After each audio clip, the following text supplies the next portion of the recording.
Welcome to the Higher Power Podcast, where your safe zone for discovering your true self is created. We are your hosts, Frank Sieben and Jill Humphreys.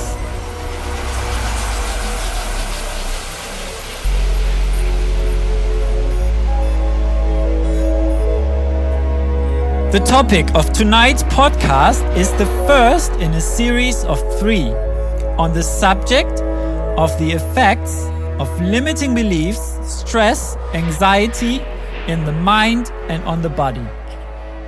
First things first, guys, Jill and I really would like to thank you for all the fantastic feedback we have received so far and for all your loving support. It's just mind-blowing. We are truly beyond grateful to receive all this love coming in from our wonderful subscribers and from our listeners. It's incredible. We are blown away. Jill, what do you say?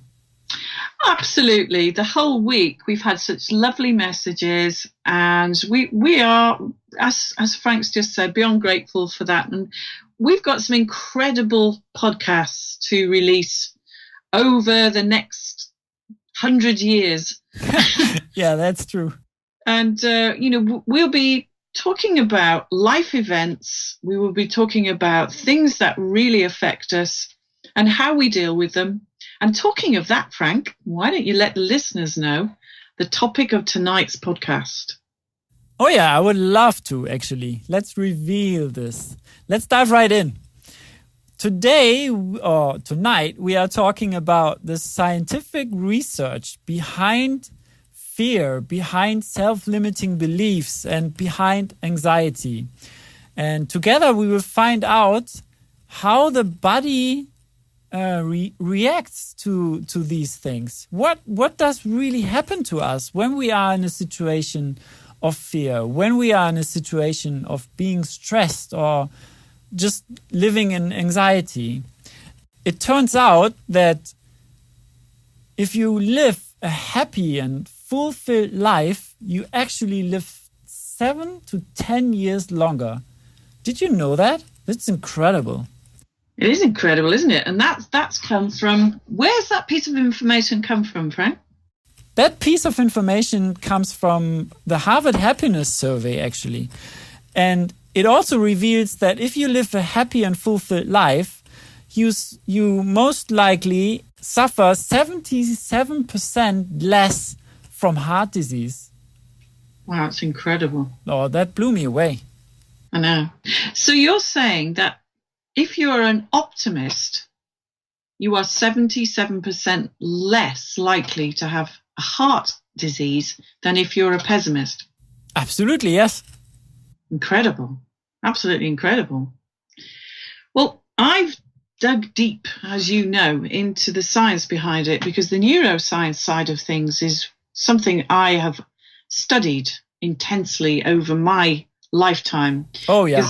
When I worked with athletes, sports injuries, or anything to do with the holistic medicine and the fitness and nutrition background that I come from, we were very, very interested in how an athlete dealt with stress and anxiety and the effects on his body, and how an ordinary Joe Blog on the high street was able to cope with such anxiety and stress in the everyday life of family, of perhaps having a toxic relationship, a toxic boss, anybody that's around you that brings in this heavy energy. And perhaps we are ones that are beating ourselves up regarding a limiting belief or something that's really, really holding us back and causing us immense strain. Wow. And, I've got some incredible information here, Frank, and it's all to do with what is happening inside the body when the brain has a negative thought or a belief. Wow. Please enlighten us, Jill.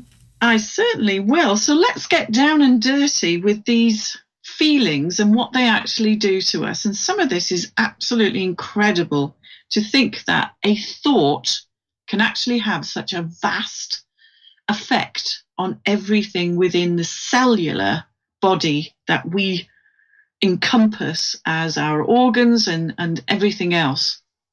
So let's go. Let's do this.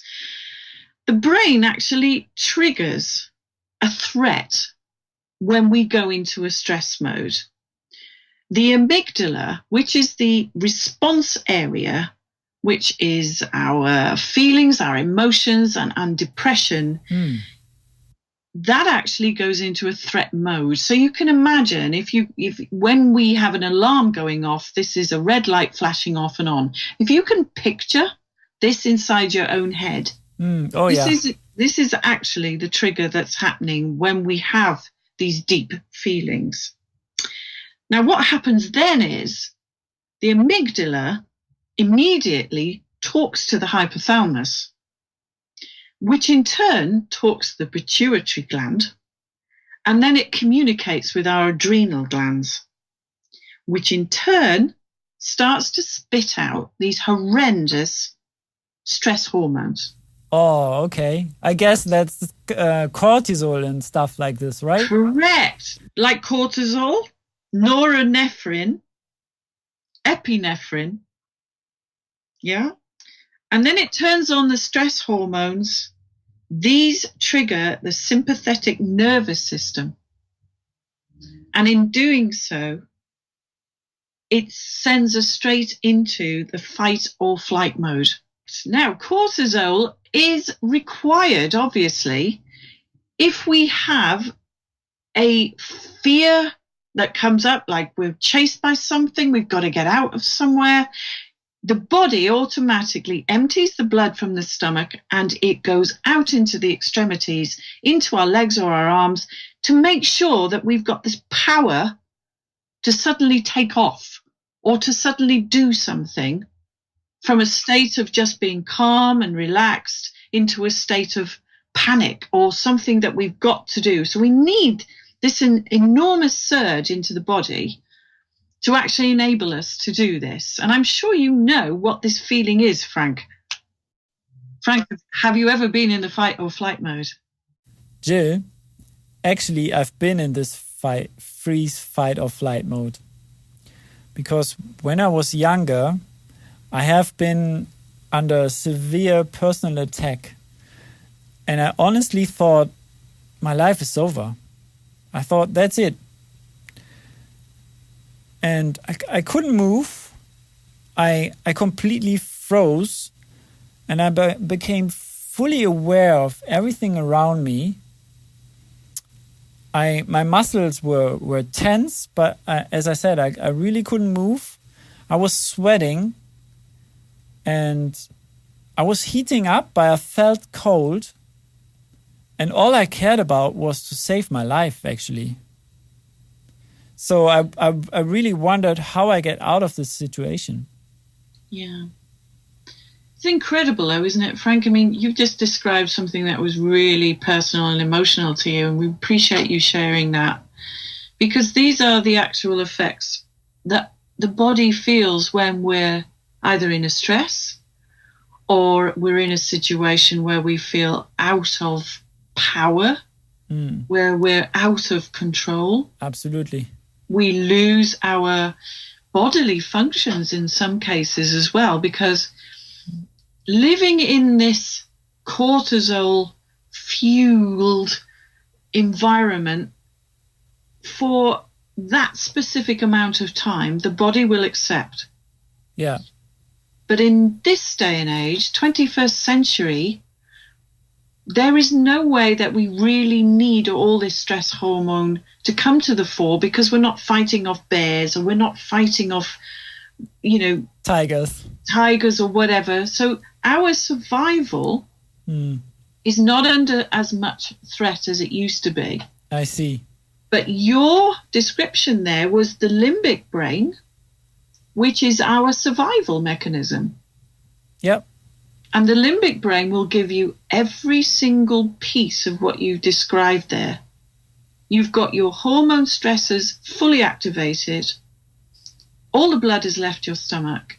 And you are now able to have activation hands or feet to try and get out of there. And yet the body becomes so heavy that everything is slowed down. Yeah. And it's almost like it's happening to someone else sometimes when we're in this fight or flight mode. Yeah, I saw my life passing by, actually. Yeah, yeah. And the belief at the time that you were probably thinking, how can I get out of this? How can I survive? And you can imagine, okay, fancy living in that much fear on a day-to-day basis of what it would do to your body. I notice now because I'm getting tense. Yeah. Wow. Because your hormone trigger and everything else, don't forget, this was an experience you had. So you can go back to the thought that you had while you were having the experience. Yeah, absolutely. Your body will start producing those hormones as we're talking about it. Because my subconscious cannot differentiate between what's happening in reality and what's happening, what I think. Yeah. And that is how powerful our brains are. Indeed. And that's why tonight we brought this to the fore, really, because I don't know anybody that hasn't had a fear. I don't know anybody that hasn't had a negative thought or a belief. Oh, yeah. Either about themselves or somebody else is giving them these agendas, giving these patterns and programs, and they tend to be in this zone of negativity and toxicity that cortisol, that feeling is constantly in our bodies, and there is no way for it to escape. Yeah. Now, normally, in the days of when we had to go out and we had to kill our food and survive because we weren't sure if we were going to get jumped on by something or eaten by something, that limbic brain was vital. But in this day and age, yes, of course we've got stress, but it's nothing like that. But the body goes into a similar feeling as you described, because this is a threat to life, an absolute situation that's out of your control. But can you imagine that stressor when we were hunter-gatherers was a flick of a switch? I will kill the prey now because I need to eat. Yeah. And it's gone. That's a completely different situation than what we have in today's world, in today's society. Yeah. Absolutely, yeah. And unfortunately, that switch sometimes doesn't get flicked off. So that means you remain in that freeze, fight or flight mode the whole time. Yep, you can do. And you can imagine God. A person having a panic attack or a person having anxiety. They realize that the symptoms and the bodily feelings and everything that starts to come up, they're going down this vortex of another attack. Yeah. And you recognize these feelings, just like you did then. Yeah. Exactly, because we can recall these chapters in our minds of, for me, it was a really bad bus crash on the way to college for me. Mm-hmm. And I was traveling early one morning. It was starting to snow. We were a little bit late and we were plowing on our way to our college. And around the corner in the middle of the road was a huge petrol tanker, and we had a head-on collision with it. Wow. But I didn't think of anything else other than that moment. And that happened in such slow motion to me. Mm-hmm. And I was watching everybody in the bus moving forward, being thrown back. But the biggest thing I remember seeing was the driver of the petrol tank inside the cab of our bus. And he couldn't move, and I could hear this hissing. I automatically thought that was petrol. Mm-hmm. And I got out the bus and I helped the bus driver pull the door off his cab to get him out. Yeah. Now, I'm not physically that strong to be able to do those things, but that fight or flight... Oh, this enabled you to access this power to help him. Yeah, sure. Correct. Now that gave me so much strength. And it's like when we see something that happens and a child is stuck under a car or you have this amazing amount of strength and people lift cars up. They do amazing things. And it has all this effect on the body. And obviously after, when everything is calmed down and the nervous system starts to relax and go back to its normality, this is when we discover we've been severely hurt. We've got strained muscles. You know, some people in car accidents then discover they've got whiplash, but they don't feel it for a couple of days. Yeah. And so this is trauma to the body, immense trauma. And in our next podcast, we're going to talk about how beliefs and stresses, when they linger, affect our lives and affect our decision making as well. But tonight, this was incredible share, Frank. I appreciate that, because that was a very emotional trauma for you, no doubt.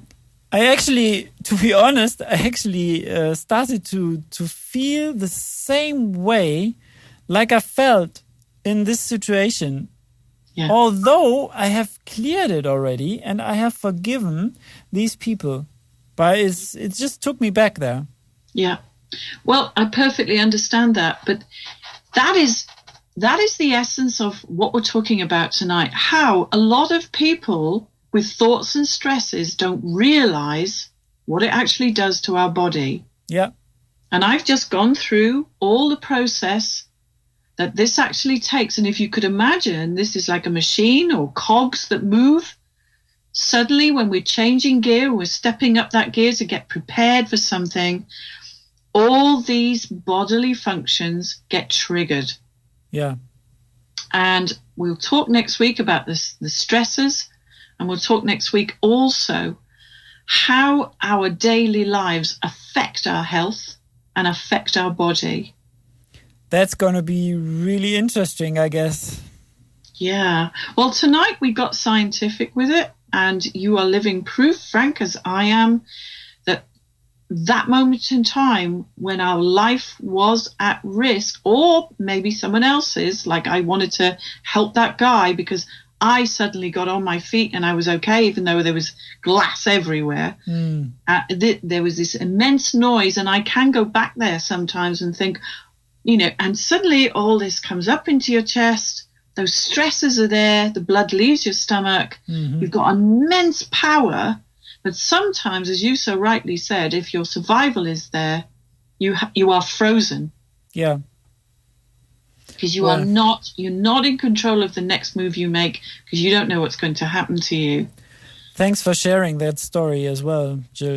Well, it's the terror that we can put our bodies through. But the thing is, the perspective is, we've got to realize that the longer we put our bodies through such massive stress, and let's face it, we have stress of illness, we have stress of a loss of a loved one, we have stress of so many things, of work, pressure, financial, relationships. Yeah.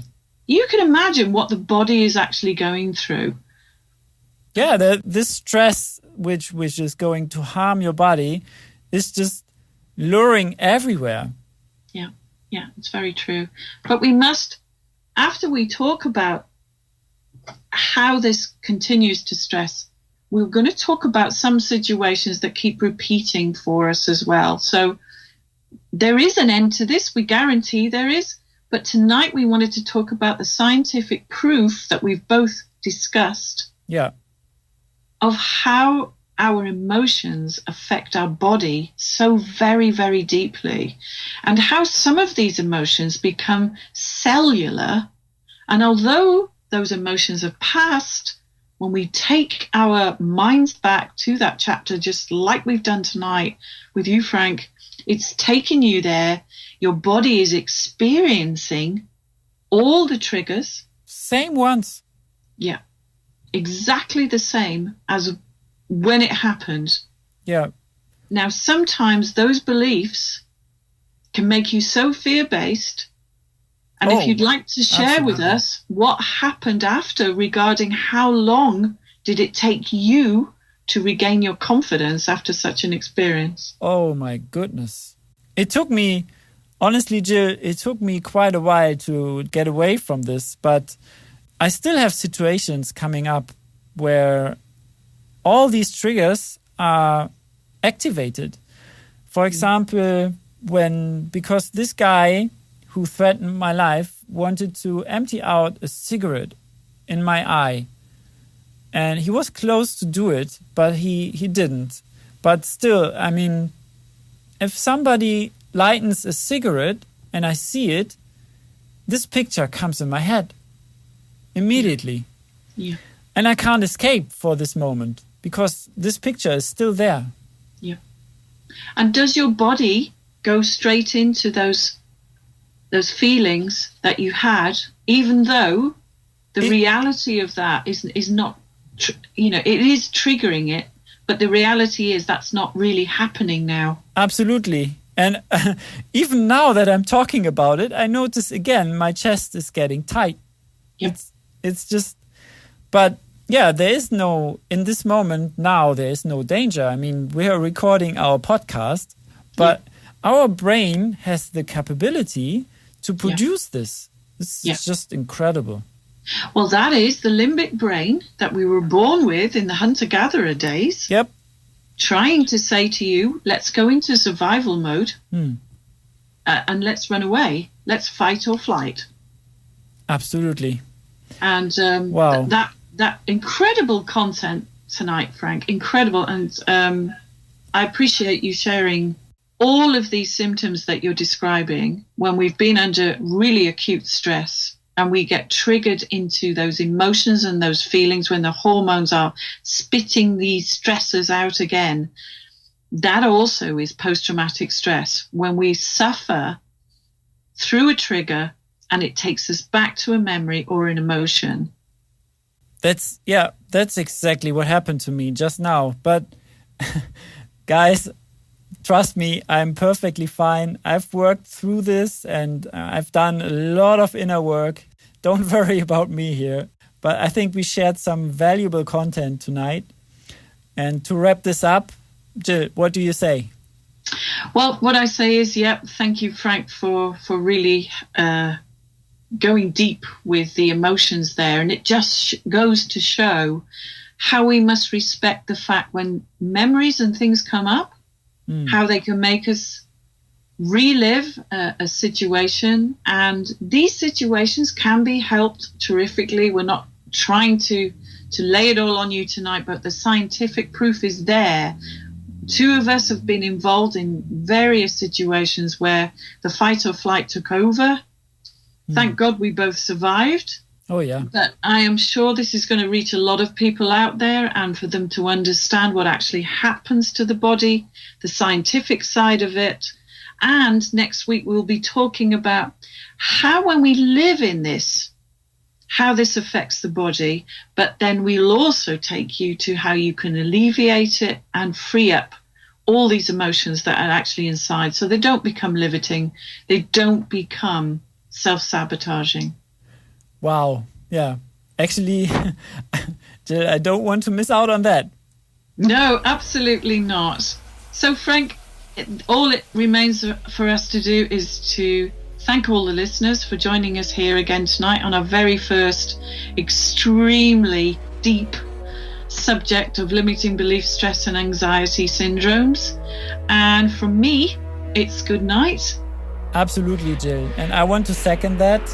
Have a great night or great morning or a great afternoon from wherever you are.